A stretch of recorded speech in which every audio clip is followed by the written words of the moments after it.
भगवान जगन्नाथ केवल एक मूर्ति नहीं, वे साक्षात सखा हैं, सेवक हैं और रक्षक भी। जब कोई भक्त पुकारता है तो वे किसी न किसी रूप में प्रकट हो ही जाते हैं। आज हम आपको 3 ऐसी अद्भुत लीलाओं की यात्रा पर ले चलेंगे, जहां कभी एक कवि को जेल में डाला गया तो कभी एक बीमार भक्त की सेवा करने स्वयं प्रभु आए और एक नारियल के बदले भगवान ने चमत्कार कर दिखाया। ये सिर्फ कहानियां नहीं, ये प्रमाण है कि सच्ची भक्ति के आगे साक्षात भगवान भी झुकते हैं। तो वीडियो को अंत तक ध्यान से देखिए, क्योंकि अंत में छुपा है सबसे बड़ा चमत्कार। भीमनगर में जन्मे दीन कृष्ण दास बचपन से ही कृष्ण भक्ति के रंग में रंगे हुए थे। पिता मधुसूदन के आशीर्वाद से मिले संस्कार और भगवान जगन्नाथ की कृपा से दीन कृष्ण दास ने अद्भुत कविताएं रचीं। उनके शब्दों में कृष्ण और राधा की लीलाएं जीवित हो उठती थीं। दीन कृष्ण दास की प्रसिद्धि दूर दूर तक फैल गई थी। एक दिन उन्हें राजा दिव्य सिंह ने अपने दरबार में बुलाया। वे सम्मानपूर्वक राजा के समक्ष उपस्थित हुए, लेकिन उन्हें ये समझ नहीं आ रहा था कि राजा ने उन्हें किस कारण बुलाया है। राजा ने कहा, कविराज, आपकी कीर्ति के बारे में मैंने कई चर्चाएं सुनी हैं और मुझे विश्वास है कि वे सब सत्य हैं।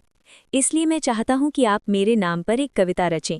यदि आपने मुझे प्रसन्न किया तो मैं आपको इतना धन दूंगा जिसकी आप कल्पना भी नहीं कर सकते। इसलिए कविराज, अपनी कला का श्रेष्ठतम उपयोग करें और मेरे ऊपर एक अद्वितीय कविता रचें। राजा की बात सुनकर दीन कृष्ण दास को अच्छा नहीं लगा, क्योंकि वे भगवान के भक्त थे और उनकी कला केवल भगवान के गुणगान के लिए थी। इसलिए उन्होंने विनम्रता से कहा, हे राजन, आपकी भावनाओं का मैं सम्मान करता हूँ, लेकिन मैं अपनी कला का प्रयोग केवल परम भगवान श्री कृष्ण के गुणगान के लिए करता हूँ। केवल मुट्ठी भर धन के लिए मैं अपने इस बहुमूल्य खजाने को किसी मनुष्य के पीछे नहीं लुटा सकता। इसलिए कृपया मुझे क्षमा करें, मैं आपके यश के लिए कोई भी कविता नहीं लिख पाऊंगा।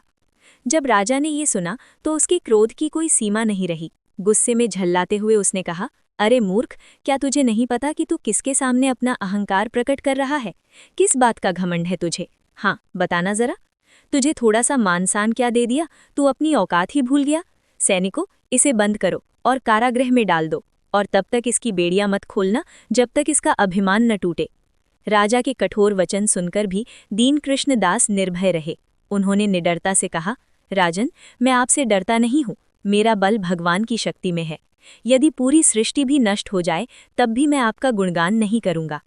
सैनिकों ने दीन कृष्ण दास को कारागृह में बंद करवाकर बीड़ियों से जकड़ लिया और उन पर कई अत्याचार किए, लेकिन दीन कृष्ण दास की भगवान पर श्रद्धा अटूट रही।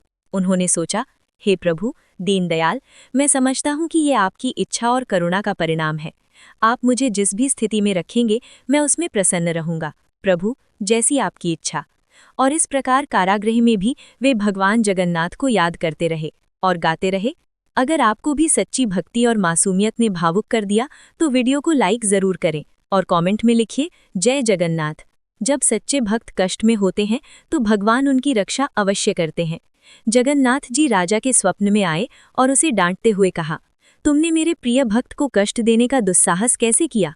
यदि तुमने उसे सम्मानपूर्वक मुक्त नहीं किया तो मैं तुम्हारा और तुम्हारे वंश का नाश कर दूंगा। जल्दी से जाकर उसे मुक्त करो। राजा की नींद खुल गई और वो पसीने से तरबतर था। उसने तुरंत दीन कृष्ण दास को मुक्त करने का आदेश दिया। जब राजा कारागृह में पहुंचे तो देखा कि दीन कृष्ण दास की बेड़ियां पहले से ही खुल चुकी थीं। ये देखकर राजा समझ गया कि दीन कृष्ण दास कोई साधारण व्यक्ति नहीं, बल्कि भगवान जगन्नाथ के प्रिय भक्त हैं। उसने दीन कृष्ण दास से क्षमा मांगी और उन्हें सम्मानित किया। राजा के विनम्र व्यवहार को देखकर दीन कृष्ण दास का हृदय पिघल गया और उन्होंने राजा के सम्मान में जगमोहन चंद्र नामक कविता की रचना की। जैसे दीन कृष्ण दास की भक्ति ने भगवान को सपने में भेज दिया, वैसे ही एक और भक्त थे जिनकी सेवा करने स्वयं भगवान दिन रात उनके पास रहने लगे। एक बार रघुदास बहुत बीमार हो गए। उनकी हालत इतनी खराब हो गई थी कि वो बिस्तर से उठ भी नहीं पाते थे और वहीं पर मलमूत्र त्यागना पड़ता था। इस वजह से आसपास का माहौल बहुत दुर्गंध हो गया था। रघुदास अपने इस असहाय अवस्था में बिस्तर पर ही पड़े रहते। तभी एक नन्हा बालक रोज उनकी सेवा करने आता। वो बालक रघुदास के आसपास की जगह को और उनके शरीर को साफ करता और उन पर चंदन और अन्य सुगंधित पदार्थ लगा देता था। एक दिन रघुदास होश में आए और बोले, हे बालक, तुम कौन हो और मेरे जैसे तुच्छ व्यक्ति की सेवा क्यों कर रहे हो? बालक मुस्कुराया और बोला, रघुदास, मैं सिर्फ एक सेवक हूँ जो आपकी सेवा करने आया हूँ। रघुदास को बालक की बात पर विश्वास नहीं हुआ। उन्होंने पूछा, तुम्हारा नाम क्या है? बालक ने सिर झुकाकर कहा, मेरा नाम जानकर क्या करेंगे, सेवा करना ही मेरा धर्म है। कुछ दिनों बाद जब रघुदास होश में आए तो उन्हें बहुत हैरानी हुई, क्योंकि इस मुश्किल वक्त में सेवा करने वाला वो बालक और कोई नहीं बल्कि स्वयं भगवान जगन्नाथ जी थे। तो उन्होंने भावुक होकर कहा, हे मेरे प्रिय प्रभु, आपने मेरे जैसे तुच्छ जीव की सेवा करके मुझे अपराधी बना दिया। आपकी सेवा लेकर मैं और अधिक पापी बन गया हूँ। आप तो संपूर्ण जगत के नाथ हैं। अगर आप चाहते तो एक पल में मेरी इस बीमारी को खत्म कर सकते थे। फिर आपने मुझे ठीक करने की बजाय मेरी सेवा क्यों की? भगवान जगन्नाथ जी ने मुस्कुराते हुए कहा, रघुदास, मैं तुम्हें अवश्य ठीक कर सकता था, लेकिन मैं चाहता था कि तुम्हारे सारे प्रारब्ध कर्म इसी जन्म में समाप्त हो जाएं, जिससे इस शरीर का त्याग करने के बाद तुम सीधा मेरे पास मेरे धाम आ सको। जैसे मेरे भक्त को मेरी सेवा करने में आनंद आता है, वैसे ही मुझे भी अपने भक्तों की सेवा करने में बहुत आनंद मिलता है। इस तरह रघुदास और भगवान जगन्नाथ जी के बीच मधुर लीलाओं का सिलसिला चलता रहा। जब भक्ति इतनी गहरी हो कि भगवान मलमूत्र साफ करें, तो सोचिए एक गरीब भक्त का केवल भाव ही कितना प्रभावी होगा, जिसने अपने सारे कपड़े दे दिए भगवान के लिए। गांव में एक दिन दासिया नाम का व्यक्ति कपड़े बेचने के लिए एक ब्राह्मण के घर पहुंचा। वहां उसने एक पेड़ पर ताजा नारियल का फल देखा। फल को देखकर दासिया ने ब्राह्मण से कहा, ब्राह्मण देव, क्या आप मुझे ये नारियल दे सकते हैं? मैं इसे अपने स्वामी जगन्नाथ जी को अर्पित करना चाहता हूँ। इसकी जो भी कीमत हो, आप इसे इन कपड़ों में से काट लीजिए। अब देखिए, वो ब्राह्मण बड़ा लालची था। उसने एक नारियल के बदले में दासिया के सारे कपड़े खरीदने की बात मान ली। अब दासिया के पास कपड़े बेचकर ही थोड़े पैसे आते थे, जिससे उसका गुजारा चलता था। लेकिन आज इस ब्राह्मण ने सारे कपड़ों के बदले में सिर्फ एक नारियल ही दिया। अब दासिया क्या करे? क्या उसे और उसके परिवार को आज भूखा ही सोना पड़ेगा, या फिर वो इस नारियल को अपने लिए इस्तेमाल करेगा?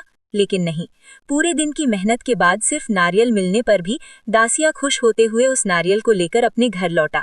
उसी दिन उसके गांव से कुछ ब्राह्मण जगन्नाथपुरी जा रहे थे। दासिया ने उनसे निवेदन किया, ब्राह्मण देव, कृपया इस नारियल को अपने साथ ले जाइए। जब आप भगवान जगन्नाथ को अपना भोग अर्पित करेंगे तो उसके बाद मेरा ये नारियल भी उन्हें अर्पित कर दीजिएगा। लेकिन इसके लिए आप इस नारियल को अपने हाथ में लेकर गरुड़ स्तंभ के पास खड़े रहें और भगवान से कहें, हे श्री जगन्नाथ, बलिक्राम के दासिया ने आपके लिए ये नारियल भेजा है, कृपया इसे स्वीकार करें। जैसे ही भगवान जगन्नाथ ने ये सुना, उन्होंने अपने हाथ लंबा करके उस नारियल को ब्राह्मण के हाथ से ले लिया। ब्राह्मण ये देखकर हैरान रह गए। उनकी आंखों से आंसू बहने लगे और उन्होंने दासिया का गुणगान करते हुए कहा, हे बलक्राम के दासिया, तुम धन्य हो, तुम्हारे माता पिता धन्य हैं, तुम्हारा गांव धन्य है। भगवान जगन्नाथ तुमसे बहुत प्रसन्न है, तुम्हारी सदा जय हो। धीरे धीरे ये खबर पूरे गांव में फैल गई और सभी ने दासिया की भक्ति और भगवान जगन्नाथ के साथ उनके विशेष संबंध की प्रशंसा की। इन 3 कहानियों ने एक ही बात सिखाई, भगवान किसी की जाति, हैसियत या हालत नहीं देखते, वे केवल भक्ति देखते हैं।